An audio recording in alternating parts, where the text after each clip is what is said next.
ఏ క్షణాన అధికార విపక్షాలు ఏపీలో జరిగేవి ఎన్నికలు కావు, కురుక్షేత్ర యుద్ధం అన్నారు. అక్కడ పొలిటికల్ సీన్ చూస్తుంటే ముమ్మాటికి ఇది నిజం అనిపిస్తుంది. ఎన్నికలకు మరో 3 నెలలు ఉన్నా ప్రస్తుత పరిస్థితి చూస్తుంటే రేపే ఎన్నికలు ఉన్నట్టుగా ఉంది. అధికారాన్ని దక్కించుకునేందుకు గెలుపు గుర్రాల ఎంపిక అధికార విపక్ష పార్టీలో చిచ్చు రాజేస్తుంది.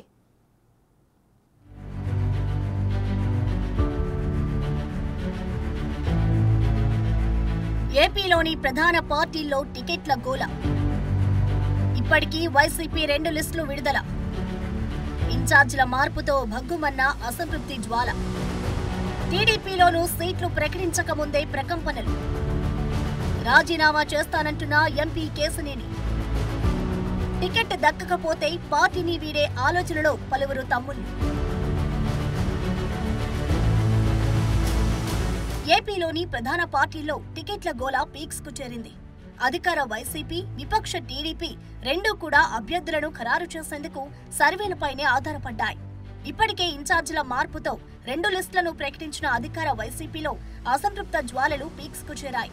అనేక మంది నేతలు జెండా ఎత్తేసి టీడీపీ పంచన చేరిపోయారు. మరికొందరు చేరేందుకు సిద్ధంగా ఉన్నారు. ప్రస్తుతం 3వ లిస్టు కోసం నరాలు తెగే ఉత్కంఠతో ఎదురుచూస్తున్నారు అధికార పార్టీ నేతలు. తాడేపల్లి క్యాంప్ ఆఫీస్ నుంచి ఫోన్ వస్తుందంటే చాలు వణికిపోతున్నారు. ఇప్పటికే ఎమ్మెల్యే ఆళ్ల రామకృష్ణారెడ్డి, ఎమ్మెల్సీ వంశీకృష్ణ యాదవ్, అంబటి రాయుడు, మాజీ మంత్రి సి రామచంద్రయ్య, గాజువాక ఇన్ఛార్జ్ దేవన్ రెడ్డి, విశాఖ నేత సీతంరాజు సుధాకర్ పార్టీని వదిలి వెళ్లిపోయారు.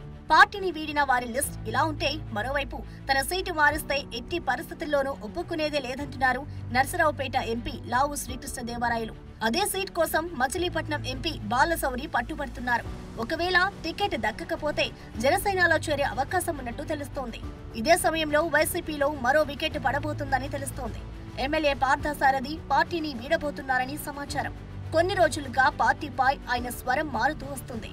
దురదృష్టవశాత్తు మన ప్రియతమ నాయకుడు జగన్మోహన్ రెడ్డి గారు నన్ను గుర్తించకపోయినప్పటికీ కూడా ఈ నియోజకవర్గ ప్రజలు నన్ను గుండెల్లో పెట్టుకొని ఎటువంటి అవమానాలు ఎదురైనా కూడా నన్ను కాపాడుతూ వస్తున్నారని చెప్పేసి, నా వెనకాల అండగా ఉంటున్నారని చెప్పేసి, వాళ్ళకి ఎప్పటికైనా సరే ఎమ్మెల్యేగా కాదు సేవకుడుగా ఉంటానని చెప్పేసి మనవి చేస్తూ పార్థసారథి ఇలా మాట్లాడిన తర్వాత అధిష్టానం ఆయన్ను వివరణ కోరింది. ఇదే సమయంలో హైదరాబాద్ లో ఆయన చంద్రబాబుతో భేటీ అయ్యారని టీడీపీ నాయకులు చెబుతున్నారు. సైకిల్ ఎక్కేందుకు లైన్ క్లియర్ చేసుకున్నట్టు సమాచారం. అధికార పార్టీలో పంచాయతీ ఇలా ఉంటే అటు విపక్ష టీడీపీలోనూ ఇదే పరిస్థితి నెలకొంది. సీట్లు ప్రకటించకముందే ప్రకంపనలు మొదలయ్యాయి. ఇప్పటికే తాను పార్టీకి రాజీనామా చేస్తానని ఎంపీ కేశినేని నాని ప్రకటించేశారు. లిస్టులో తమ పేర్ల కోసం తెలుగు తమ్ముళ్లు ఎదురు చూస్తున్నారు.